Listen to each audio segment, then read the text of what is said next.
Hey everybody, welcome back. Sive Morten is here with the Forex Peace Army.com.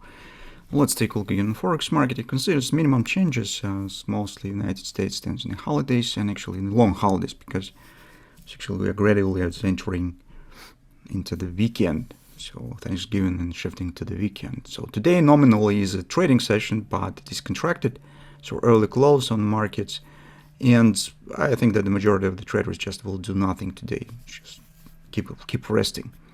So also from that standpoint of view, I also think that there are not a lot of things that we could do here as well. But we have to control what's going on in the current point. It's just because our recent discussion, so you probably remember that.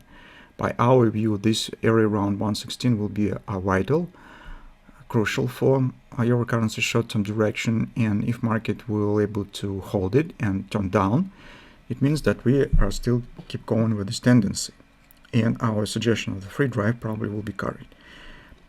In opposite case, upside breakout means that probably this tendency will be broken, and we should be prepared for a stronger upward continuation. So that's the major conclusion. On the first glance on lower time frames, you see some bullish signs. So for instance, if you take a look at the 4 time frame chart, here we have the minor grabber has been formed, although recently it also has been formed the bearish reversal session, bearish reversal candle on the 4 time frame chart. But nevertheless, this is potentially bullish pattern. It suggests taking out of this top. So it might be probably, if we just take we're just discussing some theoretical situation, right? So for example, it might be like something like this, kind of the, if grabber starts working, we're going to the neckline of our big pattern, right? So theoretically, it's maybe in the shape of the butterfly. So let's mark it to keep going higher and to reach the neckline in particular. So if you take a look at the big picture, you'll see it. So that's what we have. At the same time, on lower time frames, this action is a bit well, not really good for a bullish background. On the hourly chart, we have kind of the triangle is forming, divergence, as we said, XOP completion, and at the first glance it looks really bullish. That's tight standing near the resistance, no reaction on the XOP target, right? So we've got just sideways consolidation near the same support. And here we even could start speaking about kind of the bullish dynamic pressure it's getting forming. But this type of action that I see here, I will show you in a moment what's really going on. You just need to drop to the 5-minute chart to understand what there is actually happening. But also, if you take a look at the cross-market analysis, for instance, on the Great British Pound, you could see what's going on here. So market stands nominally in the same flag, as I said. Grabber is completed, but no upward breakout has followed. So market still stands there. It means that the bearish context is still valid. It's not disappeared. And on the hourly chart, you can see that's kind of the bearish dynamic starts. That's the reason why I think that today may be better to sit on the hands, just because we do not know what the really the background of this action. It's on the thin market, just minimum volumes could significantly make impact on the picture.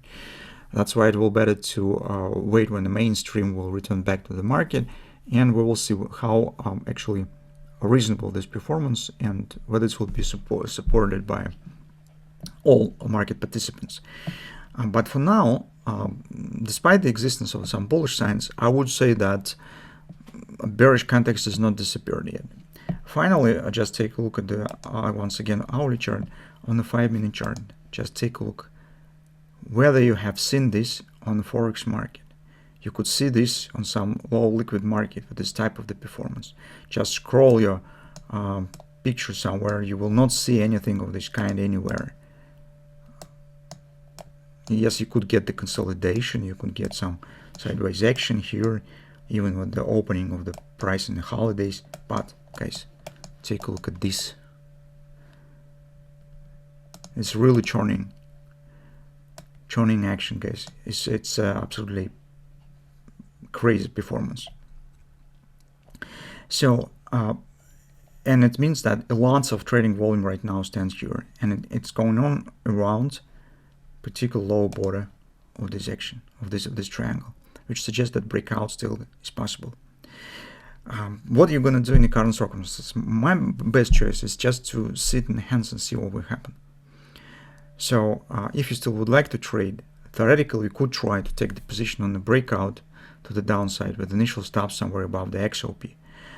Or you could use maybe stop sell order for a breakout. Trading on the long side, for now market nominal stands above the grabber that has been formed recently. Nominally you also could try to take the long position with the stops right below this area, but with the pattern that potentially might be forming here to the upside. We do not know what could happen actually on this market. Here's risk will be very small, just a few pips. It's because you need to place stop just below this area. It's some kind of the wild card, pain or gain. So if it will work, you get the big result. If you fail, well, in this case, just a minor cash loss will be formed. On the current market, anything is possible. But for me, it's just two conclusions. First, I still think that it's better to not actually take a position currently. And second, I think that the bearish context here, based on also cross-market analysis, seems a bit stronger than any bullish patterns that now are forming. So whether to trade today or not to trade, this choice is up to you. So everybody could make its own decision on this subject. Well, that's all probably for now. See you next week.